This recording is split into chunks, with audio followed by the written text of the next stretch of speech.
Two questions we have going into this election is really stemming from what we saw in the last couple of elections. So on election day in 2016 and 2020, the polling was completely wrong. Well, not completely wrong, but very wrong in that it underestimated the support that Donald Trump was going to get. He ended up overperforming pretty dramatically. And that's part of the reason why, even though the polling shows Harris with a slight lead right now in the swing states, she's winning like 270 or 276 to, whatever. The Trump team still very much thinks that they're in this, and rightfully so, because they are. And depending on what kind of a shift we get on election day, they could, pull a few of those states into their camp and come out winning this election. However, the counter to that is, well, that was the narrative in 2016 and 2020. Things have shifted, and really this shift happened since the fall of Roe versus Wade, since Donald Trump's three Supreme Court justices went ahead and overturned that decades-long piece of legislation and basically sent the abortion situation back to the states and into total chaos, where there are just horrific stories coming out in various states about rape and incest, and now we have mothers whose lives are in danger, et cetera, et cetera. This has become a very hot issue, and it is something that drove out a number of voters in the 2022 midterm, where it should have been an absolute shellacking. We were at peak inflation. There were all these projections that the Democrats were going to get wiped out. It was going to be a landslide, a red wave, and all that. And it just ended up not materializing because there was enough of a surge in the Democrats' camp to really hold on to a lot of the important seats. They won a seat in the Senate, won some governorships, and then even didn't lose that badly in the House. So we have those two dynamics to keep in mind. Is it going to be a 2022 Democrat surge, or is it going to be a 2020, 2016 Trump shift? Well, I went ahead and sort of painstakingly put this all together. I'm not going to go detail by detail, but I will scroll through to sort of show you what I did. And basically, I took all the swing states, and this guy didn't do all the swing states, but I have all the data. I just wanted to show my methodology here. Basically showing what the Real Clear Politics average of polls was on election day, and then what the actual result ended up being, and the shift that we got. So in this case, in Pennsylvania, Clinton was polling at 2.1% on election day, and Trump ends up winning by 0.7%. That is a shift in Trump's direction of 2.8%. Let me know if I have gotten any of my math wrong. But I went ahead and did that for all of the swing states here: Wisconsin, Nevada, Georgia. I did also Arizona, and I'm forgetting what the other one was. And then I went ahead and I did the same thing in 2020. Now, in Pennsylvania, there was no shift. In Michigan, there was a shift of 1.4%. In Wisconsin, we had another large shift of 6% in Trump's direction. In Nevada, there was no shift. Those polls were accurate. And actually, in Georgia, interestingly, the polling was that Trump was up by 1%, and Biden actually ends up winning famously on election day by 10,000 something votes. Um, so what I then did is I averaged in the seven swing states, right? I didn't show all seven up here, but that I did the same thing for the other ones. In all seven swing states, I averaged the shift between 2016 and 2020, the result that happened in 2016 and 2020.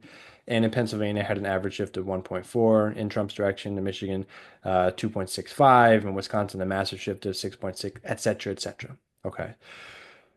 Then uh, that's not all. So then I had another video where I did that result, and basically, if you just apply those Trump shifts, you end up with a Trump victory, okay? But that's not including the new data that we have. It's a modern era. We're post 2022, where the reality was, in many of these instances, in a lot of these races, the Republican was polling to win, sometimes by, a few points, like 2, 3, or 4 points, and the Democrat actually ended up winning. So in the governor's race in Pennsylvania, for example, we had a shift of 4.4 on election day. The polling was 10.4, and then you had Shapiro ended up winning by like 14 or 15 points, and that was a shift in his direction of 4.4. Fetterman did the same thing, polling to lose, ended up winning very easily in that race, a shift of plus 4.5. Excuse me. Same thing in the governor's race. And then we had I believe this was a House or a Senate race. We had another shift. So I went through again painstakingly. I went and looked at several races. I tried to get at least two for each of these states, two of the prominent races, the ones that most people were paying attention to, and get the average of the shift that we had in 2022. So I did that for Arizona, Wisconsin, Michigan, Georgia, right? Warnock was polling to lose against Herschel Walker. He ends up winning by zero point 0.9. We had a shift of 2.3. I know that we're light on data for this. This is not the most scientific method out there, but it is, this is the data that we have, right? In this North Carolina Senate race, Ted Budd was polling up 4.3 and then ends up winning only by 3.2, and that's a shift of one in his direction. We had another House race that shifted 2.3, and then the average shift in North Carolina is 1.6. Right. So I did that, and I went and I got the averages of those, and I found the 2022 shifts, right? Every single state in those prominent races had a shift in the Democrats' direction of at least 2 points, in some cases, as much as 5.4 percentage points. So I took those averages in the 2022 shifts. I took the average that you had of Trump vote, of the Trump, or not just the Trump vote, but the average of the shift in 2016 and 2020, even if it was a shift in Democrats' direction. Of course, I included that. You actually, interestingly, not all of those were shifts in Trump's direction. Some of those were shifts in Biden and or Hillary Clinton's direction. So I took those and I averaged all of those together, right? Again, I averaged the shifts that we got in 2022 and I averaged the shifts that we got in 2016 and 2020. And the results were absolutely shocking. Overall, Pennsylvania is shifting plus 1.73, Michigan plus 1.83, Wisconsin minus 2.15, Arizona plus 1.57, Georgia plus 1.57, North Carolina plus 2.69, and Nevada plus 1.9. Now, plus is, I'm just, it could have been minus, it could have been plus, it's sort of arbitrary, but plus in the direction of Democrats, minus in the direction of Republicans and or Trump in this case. Okay. Finally, we get to the current polling in the battleground states. Okay. And basically, what I just did, I took the current polling that we had and I applied all of our numbers to it and I got the results. So, when we apply the polling to Arizona, and I will go ahead and do this dramatically with you guys as well. When we apply the shift to the polling in Arizona, we have Trump coming out ahead just barely. Just barely. Oops, I didn't mean to do that. Okay.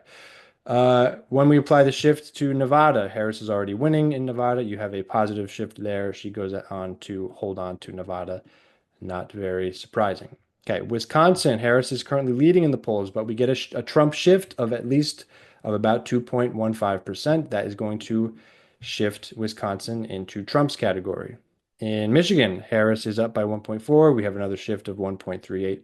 Harris keeps Michigan. In Pennsylvania, Trump is currently leading in the polls, but you will get a Harris shift in Pennsylvania of plus 1.73. Harris goes on to win in Pennsylvania.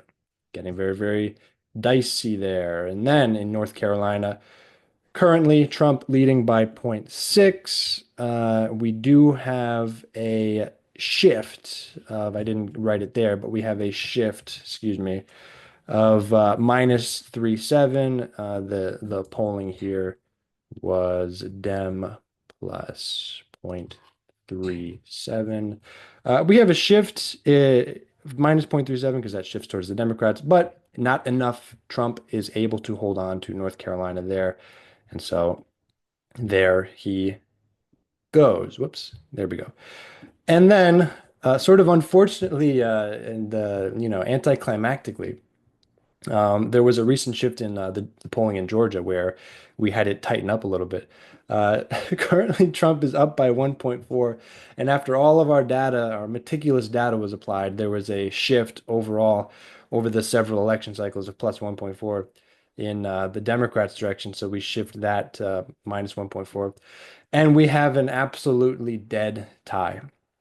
Um, so according to my model, currently we are not able to determine a winner, but Georgia is the state that will determine the election. Either it goes barely to Kamala Harris or it goes barely to Trump, and that is the deciding factor. I understand it's not the most scientific method out there, but again, it's sort of it's combining several of the realities that we've had recently, right? In 2016 and 2020, there was a shift on election day in Trump's direction in most cases, and then in 2022, the Democrats did overperform by several points. Um, so I just tried to put that together and see what the result is. Unfortunately, I don't have a definitive answer for you guys at this point, but that is just what the data shows. I'll update this model as we get closer to the election, and I'll try to add some more data and see if we can get some more of an accurate result. Again, it's all just projection at this point, so who knows? But let me know what you guys think and drop a comment, subscribe, and I'll see you guys in the next one.